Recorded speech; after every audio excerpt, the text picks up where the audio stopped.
Ooh, what's going on, guys? It's Horse Beef here, and I'm bringing you my dream UFC matchups. As you can tell by this extremely high budget and high quality edit right there, like look at that title card. I mean, have you seen a better title card than that? I'm not too sure if one exists out there, especially in the MMA space. So I've officially gone Hollywood, big budget. Let's just get into this shit. Today I have 5 of my personal dream UFC matchups, and I just want to talk about them, tell you guys exactly why I think that they would be banger fights. And the first one I have for you guys today is Dustin Poirier versus Drew Dober. Now I know there is a massive skill discrepancy, legacy, resume discrepancy, but as far as age, they're very similar in age. I would say they're both. I mean, if Dustin Poirier's words are to be taken seriously, then he is at the end of his career. But if he's not and he wants to come back for one last hurrah, I would say if Drew Dober is still fighting as well, because I believe he has a fight booked.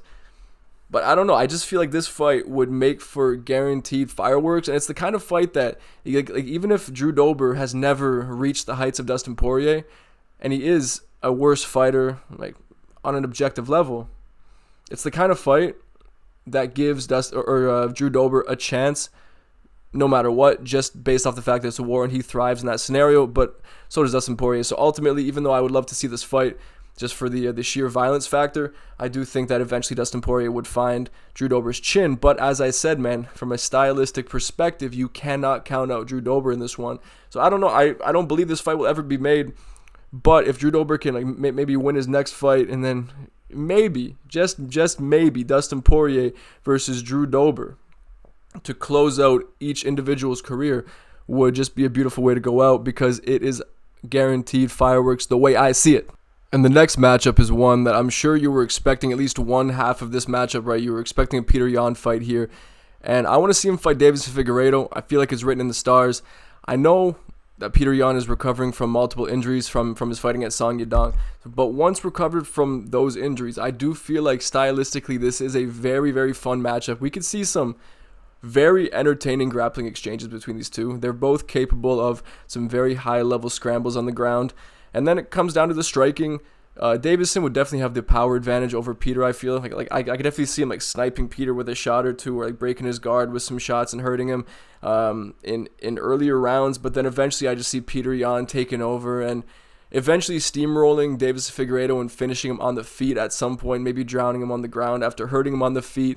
And beating him up and getting that mid to late finish depending on how many rounds this fight is. In a 3-rounder, I can definitely see it going to the scorecards with Peter Yan winning on the scorecards, but in a 5-rounder, I definitely see Peter Yan eventually figuring Deiveson Figueiredo out and finishing him. But who knows, man, because Deiveson's a dangerous individual, power in those hands, and high-level grappling as well with a nasty guillotine on him.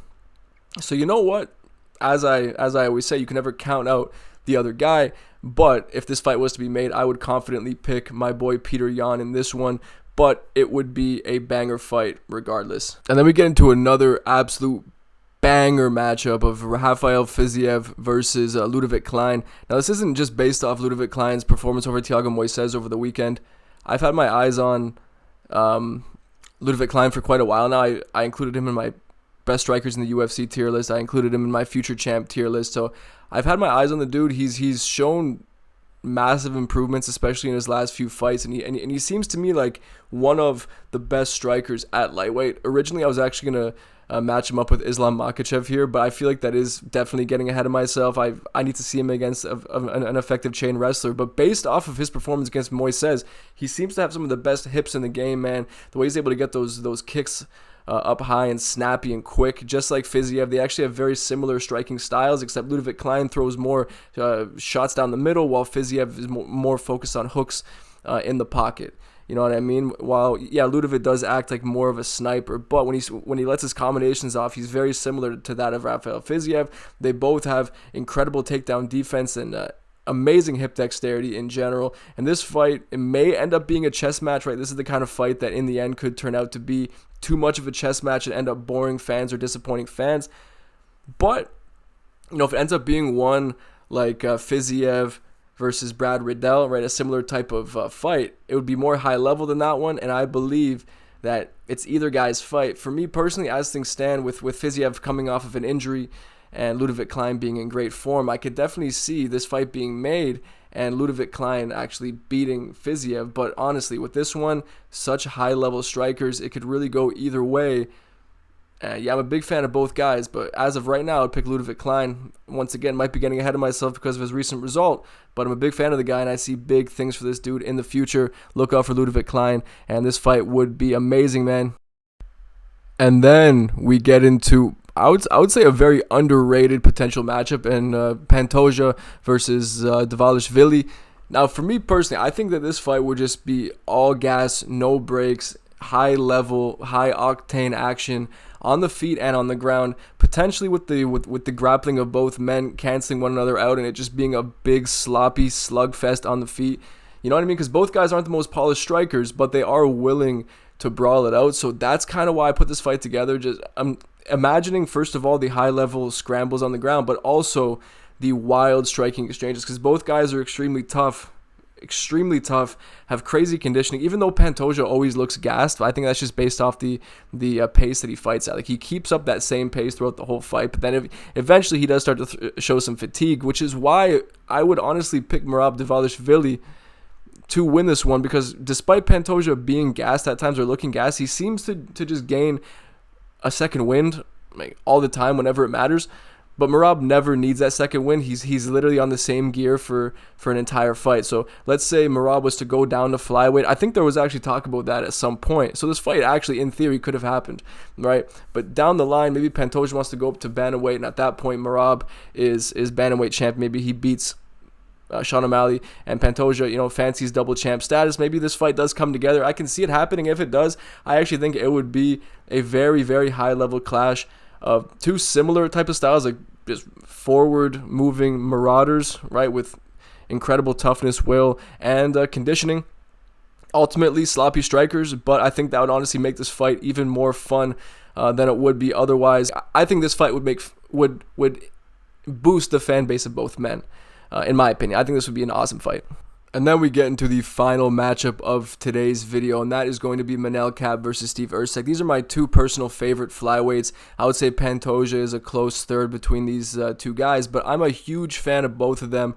Manel Kape is an extremely high-level striker, man. Just stands in the pocket and exchanges, man, but at a high level, uses head movement, slips off the center line. He is a very entertaining fighter to watch. He just doesn't fight enough.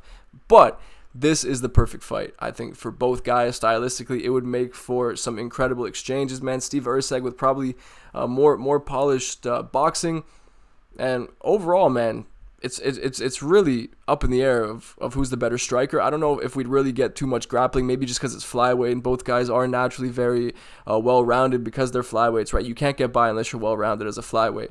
But I think that for the most part, we would just get an extremely high-level matchup on the feet. Manel Kape throwing out acrobatic techniques, flying knees, and spinning techniques, and then Steve Erceg staying nice and measured with his fundamental boxing, and honestly underrated kicking game too. He does have a decent kicking arsenal as well, mostly just round kicks, but he does throw them with great technique, I would say. And ultimately, I don't even know who I would pick here. It is kind of a toss-up. I know some people do consider Manel Kape to be a bit overhyped. I wouldn't say that. I think Manel Kape is perfectly hyped. I think he's a great fighter. He just isn't given enough opportunities to show it. But I'm thinking against Mokaev, if he gets through him, that will probably set him up for a title shot, in all honesty. But down the line, at some point, I can definitely see Steve Erceg getting another title shot. So maybe Manel Kape holds the belt, and then they fight. Or I could even see a title eliminator between these two at some point. But ultimately, I would love to see this fight, and I would pay top dollar to watch it, because this is pure entertainment in theory, man. And yeah, that is the video. Those are my 5 matchups. Let me know in the comment section below any matchups that you would personally love to witness and exactly why you love to witness them. I do love to read your guys' comments and get into detail with them. I like to reply back as well. So let me know, man. Let's start a dialogue in the comment section. What are some dream matchups? And if you enjoyed watching this video, then I will be looking to post another one of these in the near future, a part 2, part 3, however long you guys want it to go, if you do enjoy this type of video. So let me know your thoughts in the comment section below. And anyway, guys, I appreciate you watching, and I'll see you on the next one.